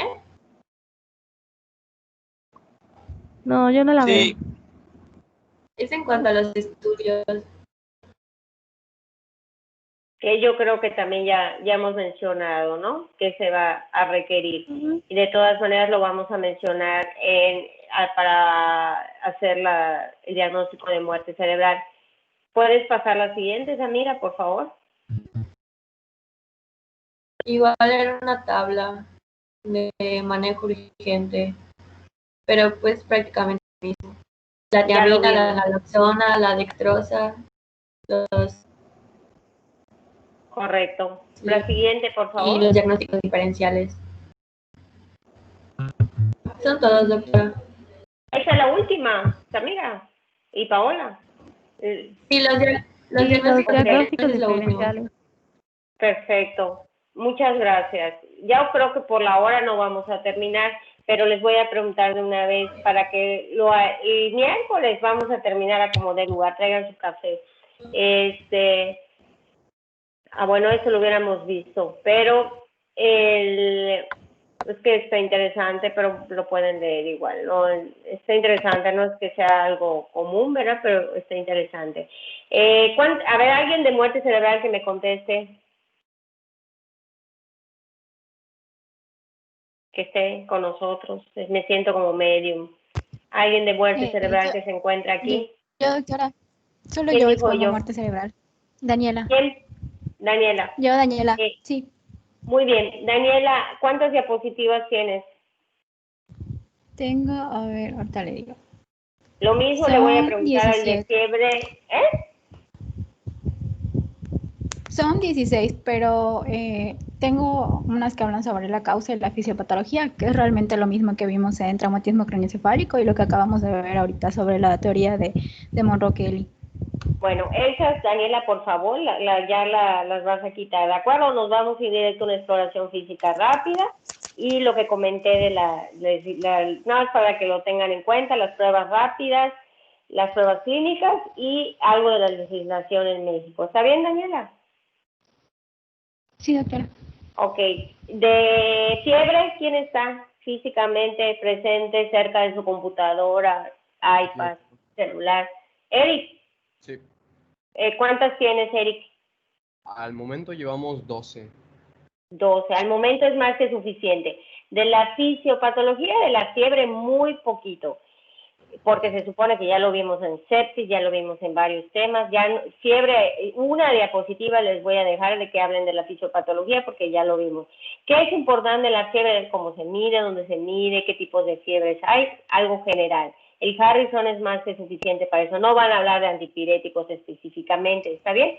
Simplemente tipos de fiebre, cuáles son los mecanismos de la pérdida y ganancia de calor, cuáles, qué es las diferencias de las definiciones de fiebre, ¿no? Que es hiperpirexia, todo eso, ¿no? Algo súper sencillo, porque vamos a terminar los 3 temas y aún me queda pendiente, que lo sé que se los debo de dar, aunque también sean solo 5, la clase de arritmias. Me queda dolor. ¿De alguien que esté de dolor? Yo, doctora. ¿Quién dijo yo? Ya no veo. ¿Víctor? Sí. Muy bien. ¿Cuántas tienen, Víctor? Aún las íbamos a dividir hoy, pero porque le iba a preguntar si era necesario agregar lo de dolor, manejo de dolor en situaciones específicas. No, de dolor. ¿Qué es importante? Repasar así rapidísimamente qué son las fibras del dolor, ¿verdad? Las de conducción rápida, las de conducción lenta, diferenciar tipos de dolor, somático, visceral, neuropático, y la escala de dolor de las que usamos más, ¿verdad? Las análogas, las que quieran traer, pues eso no son tantas, y la escalera del dolor según la OMS, y así hacemos todo. ¿De acuerdo, Víctor? Sí, doctora, sí está bien. Ok. También 15 diapositivas para que podamos terminar los 3 temas que faltan. Y yo creo, luego luego debe ser muy pronto, me voy a poner de acuerdo con José Alejandro y José Antonio para darles la clase de arritmias que tengo pendiente darles. Esas las voy a dar yo. Es un tema de arritmias que está en el programa y no se los he dado. Y yo creo que la voy a dar el jueves en la mañana, nada más que me digan un horario decente para que lo podamos ver, lo que pueda la mayoría. Yo entiendo que hay muchos que no pueden o no quieren, no importa, pero sí lo voy a dar, nada más que José Alejandro y José Antonio me hagan llegar el horario del jueves. Yo creo que en un día no lo doy tampoco, así que será jueves y viernes en la mañana. El horario que más que me avisen. Lo que pueda la mayoría, pero como les repito, o sea, como se los he estado diciendo, pues si tienen cosas que hacer o no pueden o algo, pues no es obligación, ¿no? Los que quieran estar van a estar. Y pues que tengan una bonita tarde. Si tienen dudas de esta parte de coma, les pediría por favor que las dejen anotadas o las anoten en alguna libreta o algo. Y lo primero que les voy a preguntar el miércoles, Dios mediante, a las 4:30, si quedó alguna duda de la clase de coma para ya no atrasarnos más. Que tengan una bonita tarde y nos estamos escuchando el próximo miércoles a las 4:30 con los temas que faltaron. Gracias. Ok, doctora, muchas gracias. Igualmente, doctora, gracias. Gracias, doctora. Doctora, gracias. Que tengan una bonita tarde. Gracias.